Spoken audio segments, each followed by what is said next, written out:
This tutorial is going to be a step-by-step guide on how to create a Dockerfile. This is going to be a step-by-step guide on how to create a Dockerfile. So if you come to the DevOps in my Docker learning repo, if you open this, if you come to the repository, you will see this folder Dockerfile demo. So this basically are the steps which I'll be following to create the Dockerfile. This is basically the steps which I'll be using to create a Dockerfile. But beyond this, a Dockerfile has several instructions. If you open this Dockerfile.demo, these are the various instructions which a Dockerfile has. And these instructions are executed in order from top to bottom. So if you create a Dockerfile, the way you put your instructions, they will be executed from top to bottom. And take note, each instruction creates a new layer on top of the previous one. So these are the instructions, or the layers are committed, or they are created when instructions like this are executed. So these are the popular Docker instructions which we have. We have the from instruction, maintainer. Well, maintainer has been changed to label. We have the env, we have the add, we have copy, we have run, we have entry point, cmd, user, work directory, arg, onbuild, stop signal, health check, expose, and then volume. So you can use this repository to know more on how to use, for example, the from. From basically sets a base image. Which image are you using to build your application? The label instruction basically is used to specify who is currently maintaining the Docker file. And in the env, is you have to set some environment variables in your application, or if you had some environment variables in your application, you can specify those same environment variables in your Docker container using the env instructions. And in the add instruction, basically copies files from the directory or from your host machine into the Docker container. So it actually extracts, or it actually copies all the files, everything you have in a directory. It copies it into a given, or into a given path in the container. They equally have the copy directory. The copy directory equally it copies files and directories from the host container. So if you want to copy content, well, Docker recommends this most often, so you can use this copy configuration. If you have some files in your EC2 instance, for example, that you want to go to your Docker container, or your environment that you want to move to your Docker container, you can use the copy command. Then the run command basically is an instruction that executes a set of commands in a new layer. So every time you have to run a command, probably you want to upgrade some packages, or you want to install some packages, you can do that using the run instructions. And you equally have entry point. The entry point actually specifies the main application command or command that runs when the container starts. Remember, you build Docker images because you want to use them to create containers. So when you have the entry point, it uses this entry point to specify which commands should run when the container starts. And you equally have the cmd, which provides default arguments for the container. So if you do not have an entry point specifying commands to run, the cmd now will run these commands by default and will override probably the entry point commands. So this equally how you can pass some entry point commands. And then the user is like if you're creating an application that needs a specific user, you can use the user command to create or specify this user in your Docker file. And then we equally have the working directory, the work directory, which specifies or sets the working directory in your container. So if you want your container to store the details in a particular directory, you can use the work directory to specify where the container content will be stored. And then the expose command basically is for networking purposes. And if it's an application that needs or that requires your container to listen on a specific port, you can use the expose instruction to expose or to open that port. So it's like opening a particular port. So when you pass the command expose, it opens a particular port to your application or to your container to listen to. So if someone needs to retrieve information from your container, the container will be listening on this particular port which you expose using the expose command. And then we equally have the volume, which is like specifying if you want to have a specific volume or specific directory where you want to store the content, persistent volume, you can use the volume instruction. And then we have the arc. So basically all these commands are not generally always used at once in a Docker file. Based on the application type which you're running, you can then use the application or the respective command that matches your application. Now we are going to do a demo. So remember, I'm using the Dockerfile demo. So I'll open this Dockerfile demo, and then I'll open the instructions, the Ubuntu file.md. So this is a README file which we are using to configurations. So let's go to our EC2 instance and run the instructions one after the other. So let me do an ls I already have the Flask app, the prod directory, the images which we saved. So the first thing is we have to create a directory for this application. So we have to make directory, we create directory, make directory, we call it Ubuntu Dockerfile demo. And then we hit enter, we have Ubuntu Dockerfile demo. And then as we create a directory, we seed into the directory Ubuntu. When we seed into the directory, here we are going to create our application code. What's the application? It's just a basic shell script which you want to display when the container starts. So for us to create this basic shell script, we do vi and then we name the shell script app.sh. This is simulating an actual application which we are using or which we are going to be running. So if you're having some other configurations, you can specify those other configurations in your project folder. So we are using this app.sh just to mimic an actual application, which is basically a shell script. Now when you have your app.sh, you can copy this. This is the application code, so it's just basically going to print. You see the echo command, you print echo welcome to Ubuntu Docker base or Ubuntu based Docker container, and then you see echo today's date is, and then you see the container is running on.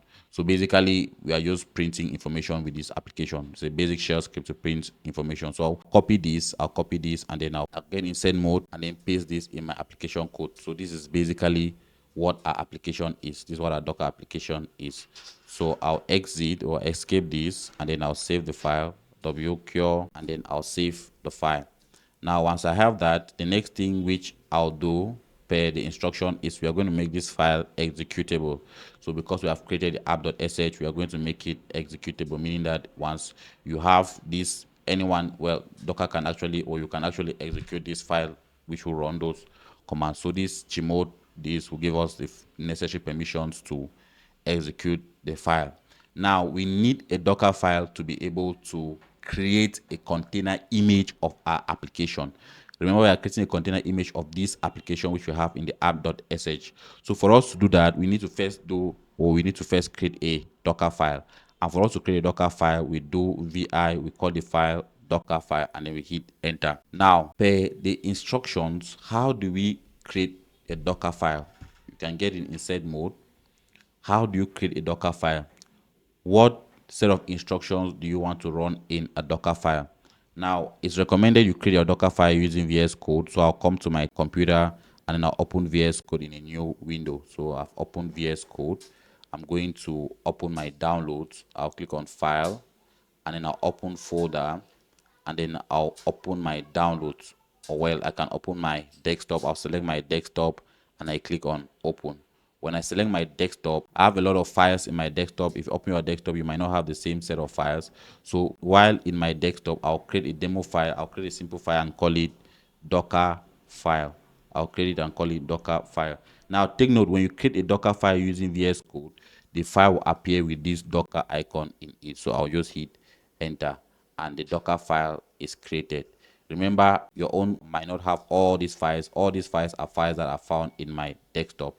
So you don't necessarily need to have all these files. Then you can equally get an extension. There are extensions for Docker. So you can type Docker here, and there's a specific extension that can help you. I already have the extension Docker. This extension makes it easy to create, manage, and debug containerized application.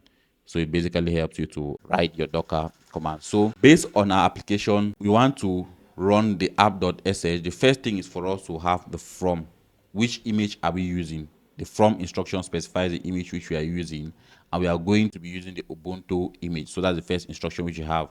So our image which we are going to be using, or which we are going to be running in this Docker file, is the Ubuntu image. Now the second instruction is, we already have that we are using the Ubuntu image. What next do we need? Who is currently maintaining this project? So that's where you use the instruction label.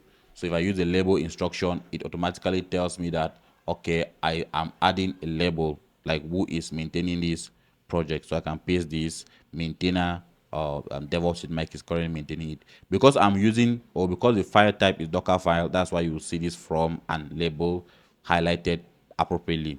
Now, after that, we have some environment variables that we just want to pass. They are non-interactive environment variables. How do we pass them in a Docker file? We use the env command. So we use the env command, and then we can pass some default environment variables. So I'll copy these environment variables and I paste. Now, the next thing, we have some commands this is an operating system which we want to use, Ubuntu 22.04 operating system. When we get the operating system, what commands do we want to do? First, we want to run some commands. We want to run commands to update this operating system, and then now to install some packages. So the commands which we are going to have is going to first install this command which we are going to put is going to install the packages and run these packages. So it's basically going to first update the operating system, and then it's going to now install these packages. It will install the curl package, it will install the wget package, it will install the vim package, it will install the this tz data, and it will clean the unnecessary file. So this command is going to install all of this in the container, given that the container is running on the Ubuntu image.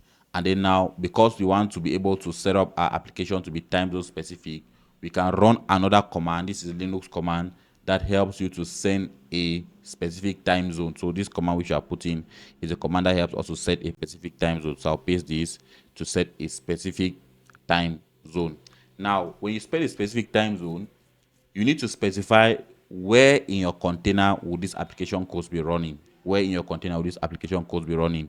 And for you to specify that, you can use the working directory. So use the work directory. When you use the work directory, you can specify where you have your, or where you want your application code to run. So our working directory based on our project, I'll just copy this working directory and then I'll paste here. So our project will be running in the user src app. This is our working directory where our application codes will be running. And I'll hit enter. Then now, given that we have created a file, if you come to our terminal, we created a file. So we created a file on our terminal called app.sh. So we want to copy that file app.sh into our container.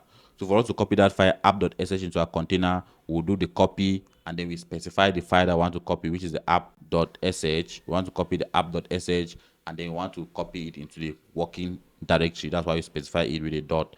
And then after that, we hit enter. Next, we want to make the file executable, or set the permissions for us to be able to execute the file. And for us to make the file executable like we did on our console or like we did on our EC2, we are going to use a chmod, grant all permissions, and then we are granting permissions for the app.sh or app.sh file. Now, the next thing is we want to expose some port. If someone is access this application or this container, we want them to be able to access this container on port 8080. So we'll expose port 8080. This application or this container does not have some specific container base or some specific networking configurations. We are just using this to enable us expose some ports just for the purpose of demonstration. And then on the container start time, which commands do you want to run by default? We want to be able to start, just like we want to run the shell script. Normally, to run a shell script, you just need to pass the command. You can put dot and then you specify the file, the shell script that you want to run. So once you put this dot slash app.sh, it's going to specify that this is the shell script which you want to run. So for Docker to understand that this is the command that you want to run by default, you're now going to use a cmd, and then you specify that you want to run this particular command. So I'll copy the command, I'll copy it, and then I'll paste it here. So it's saying that when you start the container, by default, always run this command. So basically, we have specified that our base image is Ubuntu using the from. You always want to remember that for you to specify your base image, you use the from instruction. And then we say the label is DevOps with Mike. We equally have env. We want to run these commands. We also want to run this command to set up a time zone. We specify our working directory with this command, and then we copy all the content of the app.sh into the working directory of our container, and then we run the command to grant executable access over that file, and then we are exposing port 8080 on our container to enable us access it over the network, and we're equally running this command by default. So this is a basic Docker file. This is a basic Docker file. Now, once you create such a basic Docker file VS Code, you can just copy this Docker file. You copy it. We come to our EC2 instance. Remember, we're already on insert mode, so we paste it. If you paste it, it should equally look in a way like this. You specify your image, your base image. You specify the label. You specify your env. These are the commands you have to run. These are different run commands and so on. So once you have that, you can get escape, and then you save the file wcure, and then you hit enter. So if you cut this Docker file, you cut the Docker file, you should see from label and all of that. Now, once you have a Docker file, like we saw in our previous module, the next thing is for you to build a container. So If I'm to summarize, if you come to our directory here, we've already created a project working directory. We seed into the directory. We created our application using the vi app.sh, and then we pasted this in our application. Then we give it the necessary permissions or full access permissions, and we have created a Docker file and we put the content of our Docker file. This is just a basic explanation of the Docker file. Now, as you have the Docker file, if you want to actually build an image out of it, you can build an image using Docker build-t demo app. So we can still do the same thing. Once you have that, if you do Docker images, probably I already have the Ubuntu demo app, so I'll probably remove the image. I'll do Docker remove image, and then I'll specify the image. If you're watching this video, you probably do not have it. I'm deleting this because I probably did this demo before the session. So a container is using it, so I'll do Docker remove image -f, and I specify the image, so it has removed the image. If I do Docker images, we looked at Docker image commands previously. If I do Docker images, I will not see the image. Now, if I do an ls in this directory, I have my Docker file and I have my app.sh. If I see cut the Docker file just to confirm, if I see cut the Docker file just to confirm, you see the Docker file says in this directory we have our app.sh. So this app.sh is found in our EC2 instance. For us to copy this app.sh from our EC2 instance to our container, we are using the copy command, which I already explained. So once we build the image, it's going to copy this app.sh in our EC2 instance into our container. It's going to execute this command to make the file executable. You export port 80. So once you have that, what we now need to do is to do Docker build. So we do Docker build, and then we specify the image name. We can say Ubuntu test image, and then we want to build it in this current directory because our Docker file is found in this current directory. Once you do that and you hit enter, you run all the instructions and you see the image has been built. So it has named the image Ubuntu test image. So if you do Docker images, you should be able to see the Ubuntu test image. This is the Ubuntu test image which we created. So you can use this. Docker file has been used to create a container image. In our subsequent modules, we are going to see how to use these Docker images to create containers. But if you come to your browser, for every image you find on your repository or on Docker Hub, if you come to Docker Hub, for every image you find on Docker Hub, there is, let's come to explore. For every image you find on Docker Hub, there is a Docker file that was used to create that image. Let's take the basic example like this image. If you open this image, if you come to overview, this is the base image, base images, they specify the base image that was used to create that. And then if you want to run this image as a container, we'll see this subsequently. But if you click on these tags, or probably if you click on, let's click on tags. When you click on tag, you get more details about the Docker file that was used to create the application. So I can click on this tag, for example, 90 Jupyter, and then you give me more details. So if you see image layers, it's almost the same like the Docker file. These are the commands that we use: the arc command, the label command, the label add cmd. So all of these are instructions that we use to create. You see, exposes this port. All of these are instructions that we use to create our container image. So irrespective of what container or what application you find out there, there's a corresponding Docker file that was used to create that application. And if you write an application that you want to create as a container image, you must use a Docker file with the right instructions to get that application into a container image. Subsequently, we are going to see other examples like our Flask app, our Node.js application, and then we are going to look at Docker Compose in our subsequent modules.